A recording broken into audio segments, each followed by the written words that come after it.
Ibrani 5 ayat 11 sampai 14. Ternyata firman Tuhan juga membahas mengenai panca indera, Bapak Ibu. Jadi penting untuk kita melatih panca indera kita. Amin.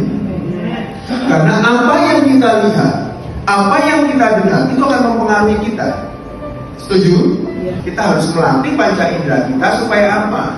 Apapun yang kita lihat di dunia ini, apapun yang kita dengar di dunia ini, itu tidak akan membuat kita takut, itu tidak akan membuat kita khawatir.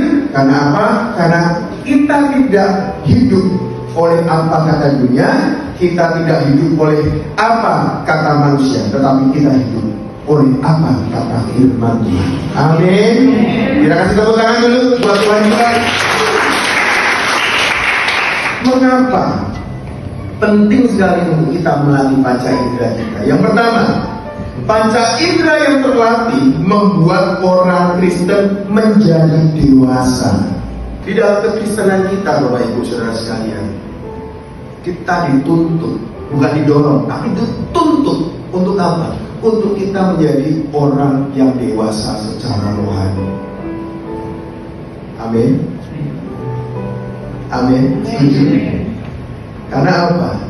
Karena ketika kita menerima Kristus sebagai Tuhan dan Juru Selamat kita mengalami yang namanya kelahiran baru. Dan pada saat kita mengalami kelahiran baru, kita dituntut untuk dewasa, terus bertumbuh menjadi dewasa. Karena apa? Karena ketika kita terus menjadi anak-anak, kita tidak akan mungkin bisa memuliakan Tuhan. Kita tidak mungkin bisa melayani Tuhan. Dewasa bukan bicara mengenai berapa usia kita. Kadang kita bisa generasi senior, tapi kelakuan kita nggak dewasa. Kelakuan kita masih anak kecil. Saya mau kasih lihat ciri-ciri bagi rohani. Yang pertama, lamban untuk mendengar. Lamban untuk mendengar. Kedua, tidak berkembang di dalam pelayanan. Yang ketiga, tidak paham kebenaran. Terus kalau sudah tahu ciri-ciri bagi rohani, orang yang tidak dewasa, saya pastikan di tempat ini tidak boleh ada. Amin. Amin. Lalu ciri-ciri kedewasaan yang Tuhan mau seperti apa, Pak? Ciri-ciri kedewasaan yang Tuhan mau adalah berbicara mengenai keseluruhan hidup kita itu mempermuliakan Tuhan. Amin. Kehidupan kita sepenuhnya harus mempermuliakan Tuhan. Ciri-ciri kedewasaan yang Tuhan mau seperti apa? Yang pertama, bicara mengenai tubuh kita. Roma 12 ayat 1 dikatakan, karena itu saudara-saudara, demi kemurahan Allah aku menasihatkan kamu supaya kamu mempersembahkan tubuhmu sebagai persembahan yang hidup, yang kudus, yang berkenan kepada Allah, karena itu adalah ibadahmu yang sejati.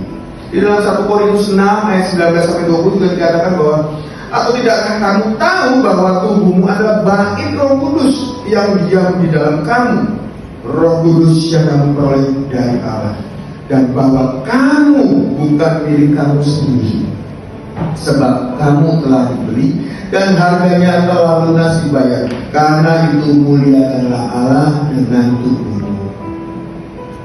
Muliakanlah Allah dengan tubuhmu. Bicara mengenai pikiran dan hati kita, 2 Korintus 10 ayat 5b dikatakan, kami menawan segala pikiran dan menaklukkannya kepada Kristus. Tunduk sakit kepada firman Tuhan. Roma 12 ayat 2 dikatakan, janganlah kamu menjadi serupa dengan dunia ini, tetapi berubahlah oleh pembaharuan budimu, sehingga kamu dapat membedakan manakah kehendak Allah, apa yang baik dan apa yang berkenan kepada Allah, dan yang sempurna. Kita harus menawan pikiran kita.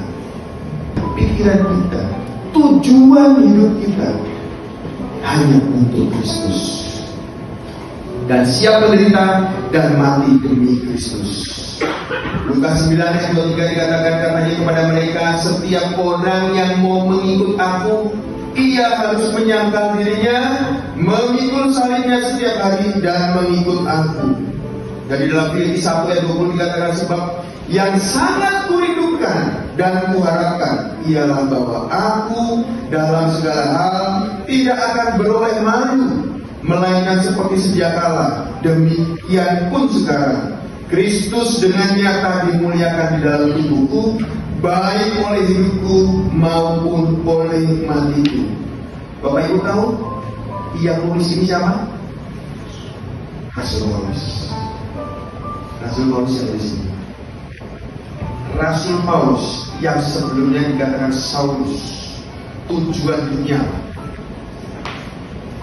membunuh murid Kristus, menghabisi murid Kristus. Oh, itu tujuannya. Dia kejar murid Kristus. Untuk apa? Dibakar, disiksa. Pada saat dia mengalami perjumpaan dengan Yesus, boom, hidupnya langsung berubah 180 derajat. Hidupnya berubah 180 derajat. Tanya saya, apakah kau pernah berjumpa dengan Kristus? Karena kalau kau berjumpa dengan Kristus, engkau mengalami yang namanya kelahiran baru. Engkau mengalami pendewasaan rohani. Tujuan hidupmu sudah pasti, engkau akan rela mati untuk Kristus. Rela mati. 2 Petrus 3 ayat 18 dikatakan, bertumbuh itu proses dan itu setiap hari. Enggak bisa seminggu sekali, setiap hari. Ya, amin. Jadi kalau mau bertumbuh setiap hari, marinasi. Dan yang kedua, panca indera yang terlatih membuat kita melakukan apa yang benar. Ibrani 5 ayat 14 dikatakan, tetapi makanan keras adalah untuk orang-orang dewasa yang karena mempunyai panca indera yang terlatih untuk membedakan yang baik daripada yang jahat. Kita mudah diombang-ambing di dalam dunia ini kalau kita nggak tahu membedakan yang baik dan benar. Ya, generasi-generasi dewasa di tempat ini, saya mau sampaikan, hati-hati, sangat hati-hati. Dunia begitu menarik dan membuat standar kita semakin hari semakin mirip dunia. Tapi saya katakan, kalau dunia yang kau ikuti, engkau akan berakhir buruk. Ikut kepada firman, ikut kepada apa yang menjadi kemauan Tuhan. Anak muda, orang dewasa di tempat ini, relate? Ya.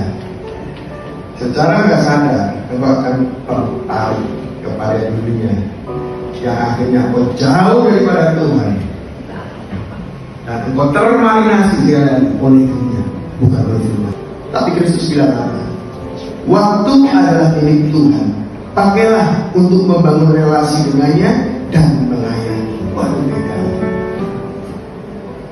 Jadi melatih panca indera kita supaya apa? Supaya kita bisa membedakan mana yang baik, yang benar dan berkenan kepada Tuhan. Amin. Amin. Dan yang ketiga, yang terakhir, panca indera yang terlatih memberikan kita penguasaan diri. Bicara mengenai penguasaan diri, semakin hari semakin serupa dengan Kristus. Semakin hari menaklukkan pikiran kita, menaklukkan kedagingan kita. Untuk apa? Untuk kemuliaan Kristus. Amin. Jangan seperti cerita James tadi yang kita dengar. Engkau akan menyesal kemudian hari.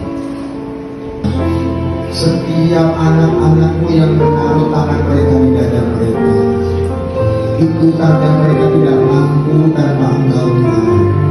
Mereka perlu engkau bilang, jangan, sentuh yang sakit,